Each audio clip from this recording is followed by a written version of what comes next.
The Assistant Minister to the PM, Patrick Gorman, with me live in the studio. Angus Taylor says it's a wake-up call for the government that a surplus should be delivered now as a message that the government gets it when it comes to spending restraint. What's your reaction to that? Well, I think, firstly, for Angus Taylor, who sat around the cabinet table when they promised a surplus that they never delivered, I'm not going to take economic advice from someone like that who made such outrageous claims when they were in government, and we see more outrageous claims today. What we know with this interest rate rise is that it is tough news for many households across Australia. But those interest rate rises that started when Scott Morrison was Prime Minister have shaped the two budgets that Labor has been in charge of. Shaped our budget in October last year, where we implemented plans for cheaper medicines, plans for cheaper childcare, and it's shaping the budget that we're putting together now, because we knew that interest rates were already putting pressure on Australian families. That's why you've already seen some announcements around more action to make medicines cheaper through 2-month dispensing. You've seen action around making sure that we invest in the things that we know Australians want in terms of jobs and skills. And you'll see more in 7 Sleep's time about what we can do. The Reserve Bank is independent. We respect that independence. But what we can do in this budget to support Australian families. Yeah, to support Australian families, but without adding to that inflationary issue. That's a reality, isn't it, that the government's got to be aware of. As much as everyone would want people on job seeker and single parent payments and all of those less well off to have some more support, all of those dollars will be spent and therefore to some extent add to inflation. And you talk about the dollars already spent. I mean, the starting line for this budget is $1 trillion of Liberal National Party debt. So we start with a range of restraints that I wish we didn't have, but that's the reality of what we inherited from the former government. Now, when it comes to what we have to do, we have to look at what responsible cost of living relief can we provide, but that also has an economic dividend, because if we're just doing things that only add to inflation, then we're not actually helping anyone. Do you hear from your constituents in Perth, in your seat, about the pain they're feeling right now from these rate hikes?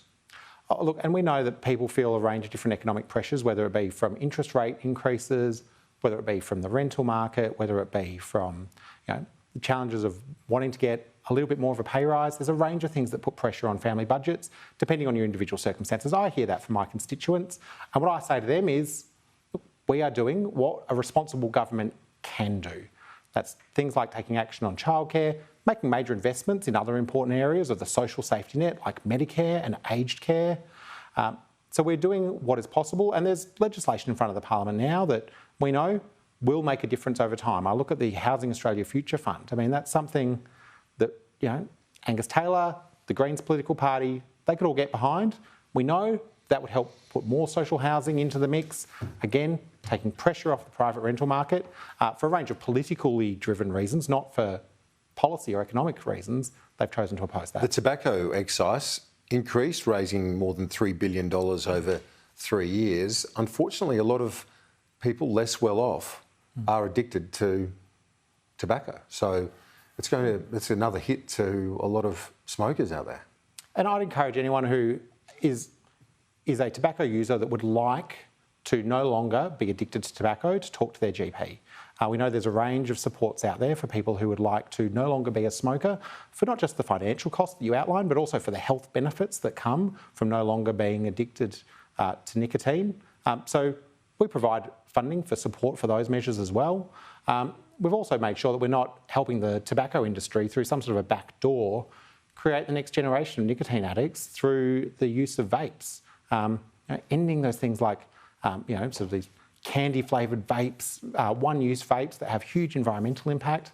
So we're doing, again, what a responsible government should do, which is providing the support for people who would like to no longer be using tobacco for those range of health reasons, making sure that we don't have the next generation lured into the tricks of the tobacco industry, and running a responsible budget, which includes taxing those things which do provide government revenue for the goods and services which we all rely upon from government. The coronation this week, if we turn our attention away from Canberra to London, what are the implications for Australia out of the coronation of the King? We know the Prime Minister's going there, all the governors, Governor-General.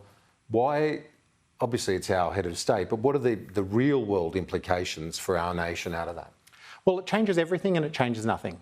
we're going to see for the first time in my lifetime and your lifetime, unless you're just incredibly well kept and you're in fact over 70 years old, it is going to be an opportunity to see the first live streamed, indeed here on Sky News, crowning of a monarch. This is our head of state. The highest authority in Australia's constitution is the King. The King is part of the Parliament. The Parliament consists of the King, the Senate and the House of Representatives. Now, there's a range of things that I think people will learn about Australia in terms of our constitutional arrangements with this coronation, but it's also important because it speaks to some of our deep historical ties to the United Kingdom. I'm also conscious that it'll be a difficult time for many who will be reminded of some of the terrible impacts that have happened, particularly to First Nations people, as a result of colonisation. Do you believe that this is a moment where Republicans will seek to try and generate a bit of momentum towards their own cause? We know that Queen Elizabeth was an incredibly popular monarch for such a long time, but now King Charles III, not so much.